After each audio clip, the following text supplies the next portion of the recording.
Friends welcome back. तो चलिए आज एक बार फिर से हम लोग अपने YouTube channel web physics point पर क्लास 11th का कुछ क्वेश्चन को देखेंगे, ठीक है ना।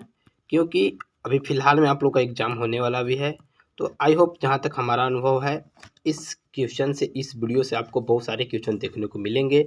हाँ, एक चीज़ हम आपको यहाँ पर क्लियर कर देना चाहते हैं, इस वीडियो में जो हम आप लोग क्वेश्चन का कलेक्शन लाए हैं, यह कलेक्शन जो है अरेंजिंग वे में नहीं है, क्योंकि हम थोड़ा क्वेश्चन को कहीं कहीं से जुगाड़ किए हैं।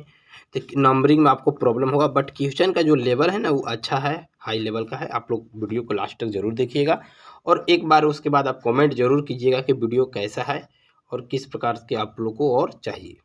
तो चलिए हम लोग ज़्यादा समय ना लेंगे और स्टार्ट करते हैं क्वेश्चन नंबर देखने का। क्वेश्चन नंबर का नंबरिंग हम लास्ट से किए हुए हैं और इसके बाद लास्ट में आप ज़रूर वीडियो को देखिएगा। लास्ट में हम आप लोगों के लिए बहुत सारे टॉपिक को क्लियर कराए हैं कि कैसे वहाँ पर क्या होता है, या MCQ या फिर की पॉइंट्स ऐड किए हैं जो कि लास्ट में आपको देखने को मिलेगा। इसलिए आप वीडियो के लास्ट तक ज़रूर बने रहिएगा। चलिए तो हम लोग आगे बढ़ते हैं और स्टार्ट करते हैं। अगर ध्यान से देखें तो यहाँ पर हम क्वेश्चन नंबर 10 से स्टार्ट किए हैं जो कि 1 तक जाएगा। उसके बाद हम जो क्वेश्चन दिए हैं बहुत सारे कीवर्ड्स को दिए, इंपॉर्टेंट पॉइंट्स को दिए हुए हैं, समझाए हैं, उसको जरूर समझिएगा। करें कि रॉकेट नोदन का कार्य निम्न नियम पर आधारित होता है। तो रॉकेट नोदन का जो कार्य होता है वह न्यूटन के प्रथम नियम पर आधारित होता है, आपको यहाँ पर दिखाई दे रहा होगा, ठीक है। तो ऑप्शन नंबर हमारा क्या है, न्यूटन के नियम। फैराडे नहीं होंगे, गैलीलियो नहीं होंगे, बर्नौली नहीं होंगे, होंगे क्या, न्यूटन के नियम। चलिए नेक्स्ट क्वेश्चन की ओर हम लोग बढ़ते हैं। Question number 9। क्वेश्चन नंबर 9 आपको दिखाई दे रहा होगा, बोल रहा है कि परमाणु के नाभिक की खोज की थी। तो परमाणु के नाभिक की जो खोज की थी वो रदरफोर्ड किए थे। कौन किए थे, रदरफोर्ड। आंसर आपको यहाँ पर दिखाई दे रहा होगा। चलिए क्वेश्चन नंबर 8। क्वेश्चन नंबर 8 में आपको दिया हुआ है कि वायुयान का सिद्धांत आधारित है। तो वायुयान का जो सिद्धांत आधारित है वह बर्नौली के सिद्धांत पर आधारित है। किसके, बर्नौली के सिद्धांत के आधारित पर, जो कि आपको यहाँ पर दिखने को मिल रहा होगा। नेक्स्ट क्वेश्चन है, आप लोग इसको याद कर लीजिएगा, हमेशा आपको देखने को इस टाइप से क्वेश्चन मिलेंगे। Question number 7। क्वेश्चन नंबर 7 अगर हम देखें तो यहाँ पर बोल रहा है कि द्रव्यमान ऊर्जा की तुल्यता किस वैज्ञानिक ने स्थापित की थी। तो द्रव्यमान ऊर्जा की तुल्यता जो वैज्ञानिक स्थापित किए थे वे हमारे थे आइंस्टाइन। कौन थे, आइंस्टाइन। ओके, चलिए आगे बढ़ते हैं इस क्वेश्चन की ओर। Question number 6। क्वेश्चन नंबर 6 में आपको बोल रहा है कि क्वांटम सांख्यिकी का प्रतिपादन किया। क्वांटम सांख्यिकी का प्रतिपादन किया तो कौन किए थे, तो आपका जो किए थे सत्येंद्र नाथ बोस, जो कि आपको यहाँ पर दिखाई दे रहा होगा। तो माइकल फैराडे नहीं किए थे, चंद्रशेखर वेंकट रमन भी नहीं किए थे, सोमनाथ साहा भी नहीं किए थे। जो इसका प्रतिपादन किए थे वे हमारे क्या थे, सत्येंद्र नाथ बोस, याद रखिएगा।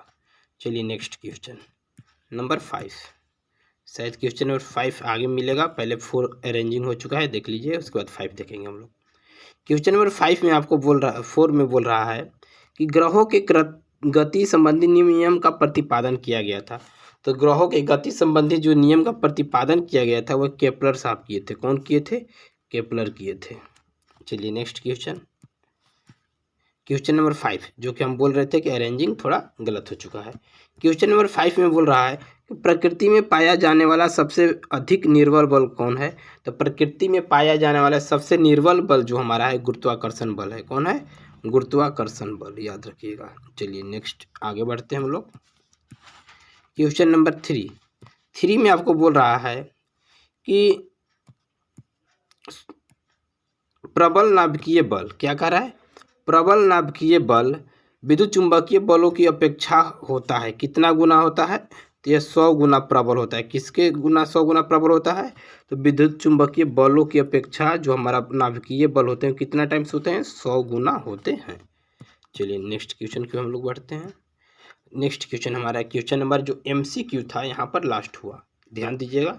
जो MCQ क्वेश्चन था वो लास्ट हो गया, और जो हम लास्ट में बोले थे कीवर्ड्स, क्या बोले थे, कीवर्ड्स, यानी कि जो इम्पोर्टेंट पॉइंट्स था उसको बारे में अब हम लोग यहाँ से देखेंगे। चलिए तो आप लोग यहाँ से लास्ट तक जरूर देखिएगा, क्योंकि बहुत ही अच्छे यहाँ पर हम कलेक्ट किए हुए हैं, जो कि अलग अलग जगहों से इसको कलेक्शन लाए हैं।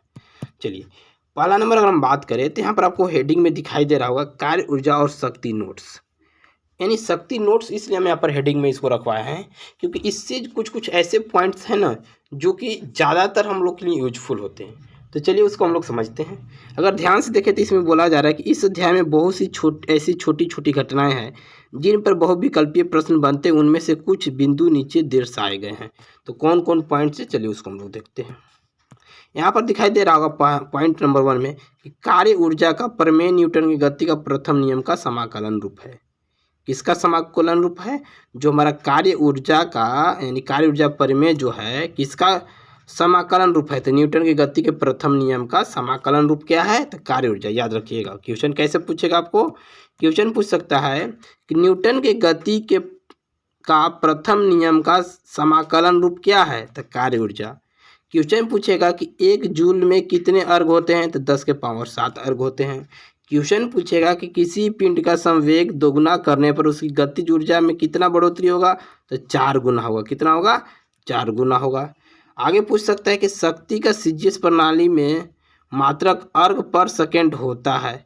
या ऐसे क्वेश्चन पूछेगा कि जो हमारा शक्ति है, क्या है? शक्ति, इसका एसआई मात्रक सीजीएस पद्धति में क्या होता है? तो आपको याद होना चाहिए सीजीएस पद्धति में जो हमारा शक्ति का एसआई मात्रक होता है वह अर्घ होता है। क्या होता है? अर्घ पर सेकेंड होता है। चलिए नेक्स्ट क्वेश्चन की ओर हम लोग बढ़ते हैं, यानी अगले कीवर्ड्स की ओर। आपको दिखाई दे रहा होगा कि एक अस्वस्थ शक्ति, कितना?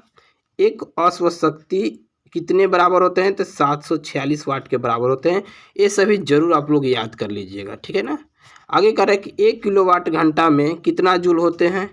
3.6 गुने 10 के पावर 6 जूल होते हैं। गुरुत्वीय बल तथा स्प्रिंग बल का संरक्षी बल का उदाहरण है। याद रखिएगा, गुरुत्वीय बल तथा स्प्रिंग बल का संरक्षी बल का उदाहरण है, जबकि श्यान बल तथा घर्षण बल असंरक्षी बल के उदाहरण है। अब संरक्षी बल क्या होता है, असंरक्षी बल क्या होता है, हम लोग वहाँ पर पढ़े थे। आप लोग कमेंट में इसको पिन कीजिए। 2 पिंडों की प्रत्यस्था टक्कर में निकाय की गतिज ऊर्जा व संवेग दोनों संरक्षित होता है, यानी इसमें कोई चेंज देखने को आपको नहीं मिलता है। एक और क्वेश्चन पूछता है कि E बराबर mc² क्या है? तो आइंस्टीन का द्रव्यमान ऊर्जा का संबंध है। याद रखिएगा, E बराबर mc² आइंस्टीन का द्रव्यमान ऊर्जा का संबंध है। चलिए आगे बढ़ते हैं और देखते हैं क्या क्या है यहाँ पर। चलिए आ गया, हम लोग पढ़ चुके हैं मूल राशि और व्युत्पन्न राशि। तो चलिए हम लोग मूल राशि कुछ यहाँ दिए हुए हैं और उसका कुछ कुछ इंडिकेशन भी आपको यहाँ पर मिल जाएगा। तो मूल राशि आप लोग ध्यान से देखें तो 1 2 3 4 5 6 7 8 9 10। बहुत सारे बच्चा लोग को ध्यान में आएगा कि सर आप लोग तो बतलाए थे 7, तो उसमें 7 में जो हम लोग पढ़े थे ना, उस समतल कोण का और घन कोण का नहीं पढ़ते थे, लेकिन यहाँ पर जो हम पढ़ेंगे टोटल पढ़ेंगे। तो चलिए हम लोग पढ़ते हैं। दूरी का अगर हम बात करें तो इसका मूल मात्रक मीटर होता है। क्या होता है? मीटर, और इसको सूचित करते हैं एम से। द्रव्यमान का मूल मात्रक किलोग्राम और इसको बोलते हैं केजी। समय का मूल मात्रक सेकेंड होता है, सूचित करते हैं एस ले। उष्मागतिक ताप को हम लोग केल्विन से मेजरमेंट करते हैं और उसको के से सूचित करते हैं। विद्युत धारा को एम्पियर से और इसको ए से सूचित करते हैं। ज्योति तीव्रता को कैंडेला से, यानी जिसको सीडी से बोलते हैं। पदार्थ की मात्रा को हम लोग मोल से सूचित करते हैं और इसको इंग्लिश में भी या सूचक भी इसका मोल ही होता है। अब संपूरक राशि आ जाइए, जो यही आपको 2 अलग से दिखाई दे रहा था, जो कि आप लोग बोलते थे कि यहाँ पर 9 कैसे हो गया। तो समतल कोण भी हमारा एक प्रकार से मूल राशि ही है, जिसको हम लोग जो मेजरमेंट करते हैं रेडियन में, और रेडियन को लिखते हैं शॉर्ट फॉर्म में रेड। और एक होता है घन कोण, और घन कोण को हम लोग सूचित करते हैं स्टेरेडियन से, और ये जो स्टेरेडियन होता है SR से सूचित किया जाता है।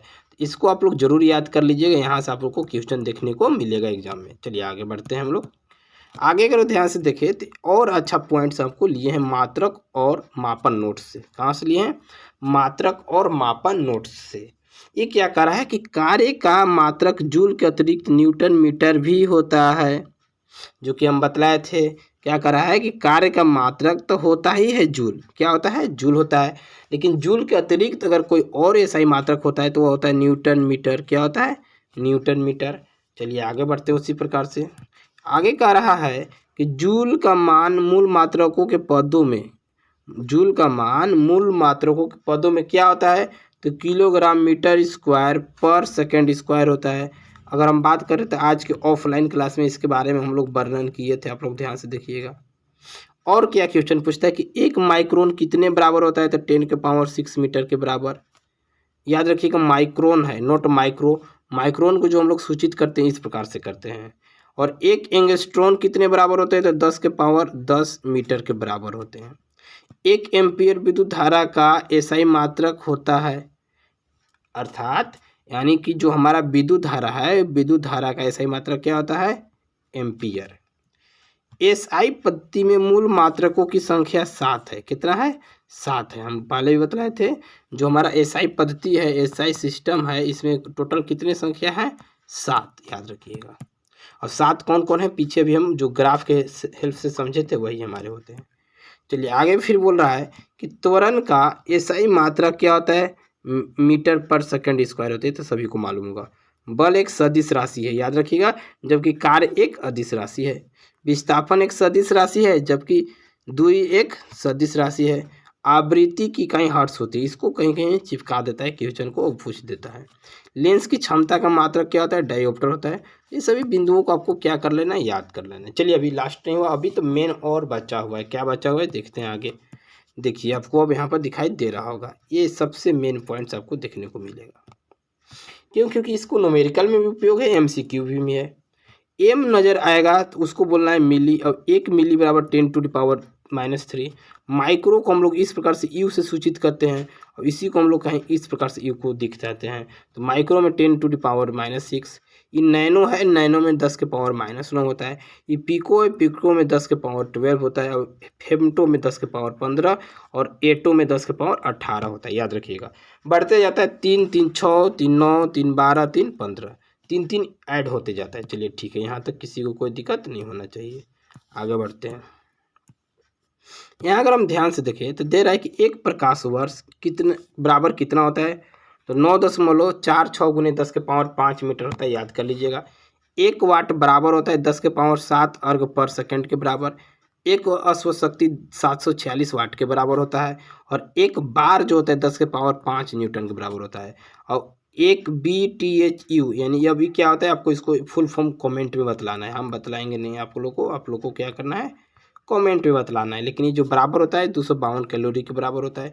1 कैलोरी 4.18 जूल के बराबर होता है। एग्जैक्ट वैल्यू याद होना चाहिए, पूछ देता है। 1 पार्सेक का मान कितना होता है, तो 3.26 प्रकाश वर्ष के बराबर होता है। और 1 न्यूटन बराबर कितना डाइन, 10⁵ डाइन होता है। चलिए आगे बढ़ते हैं, और हम लोग वीडियो के यहीं पर क्या करते हैं, लास्ट। तो आज के लिए हम लोग का वीडियो में यही था। अगर वीडियो पसंद आया होगा तो वीडियो को लाइक, सब्सक्राइब और शेयर जरूर कीजिएगा।